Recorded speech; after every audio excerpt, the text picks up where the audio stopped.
dial up the Stein line with our national NBA insider. You can always do so on X at the Steinline. Let's get into it because Jason Kidd said Anthony Davis questionable again with the left calf contusion, the same calf that, of course, he had the issue with and caused him to miss 14 straight games. So let's just start there as the Mavs get ready to take on the Pistons tomorrow night.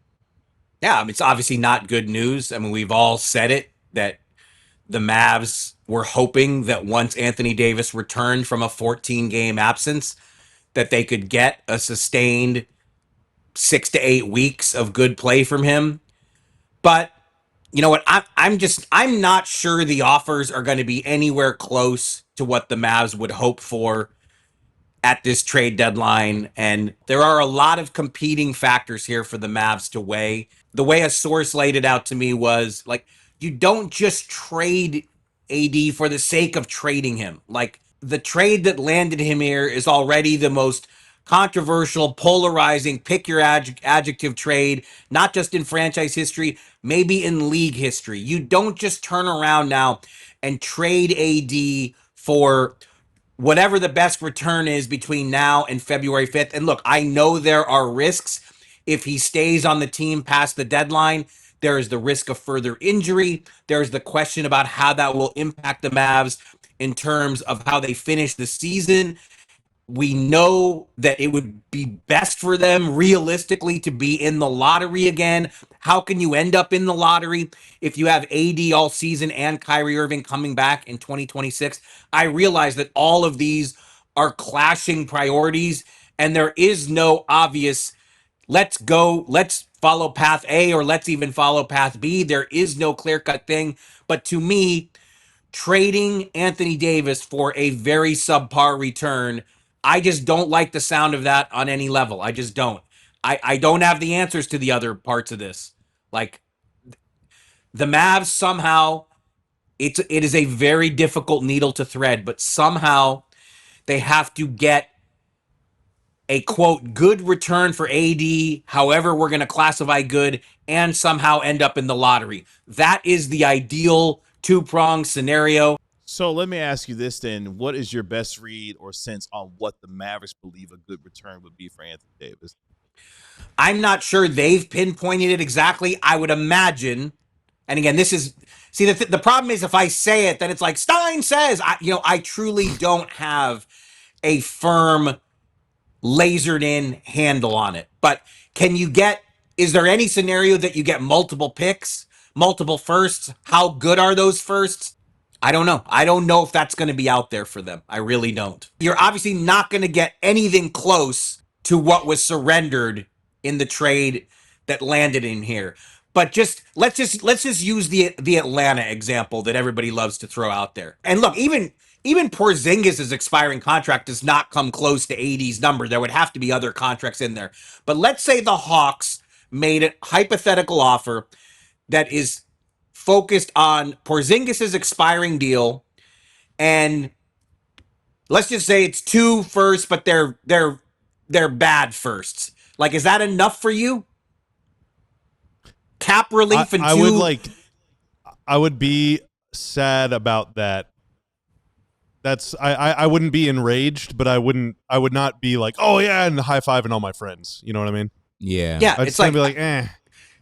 The Hawks have some wonderfully attractive players and draft picks in their cupboard. You're not getting any of that. You're not.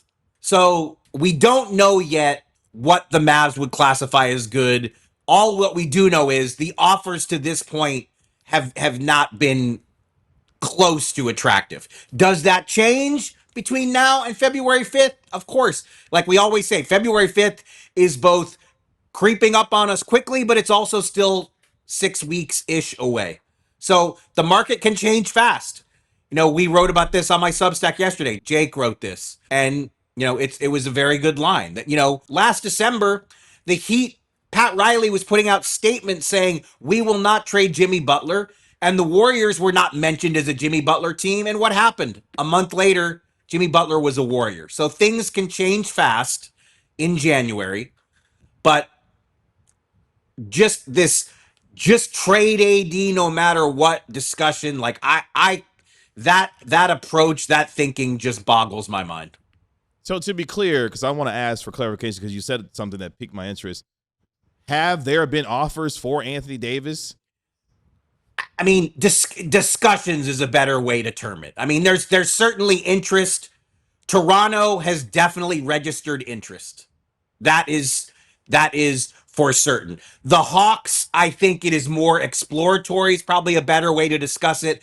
And I think Detroit's interest has been vastly overstated, although it would really be entertaining if AD can play in this Detroit game and he put up a 30 and 20 against the Pistons. The media noise after a game like that would be fun and interesting. I mean, it would liven things up. I still don't think Detroit's going to make a play for him. All the messaging out of Detroit has been they want to stay on their conservative, patient path. It's the approach they've maintained to this point.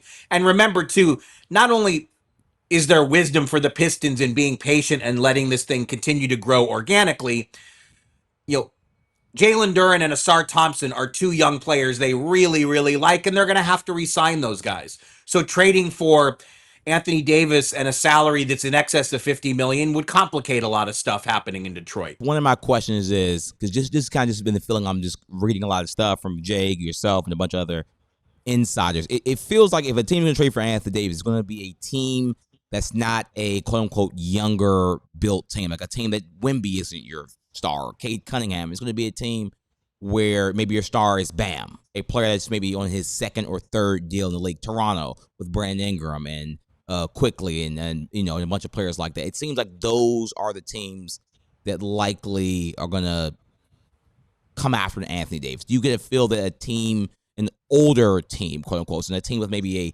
26 or older star is more likely to come after Davis than a young squad?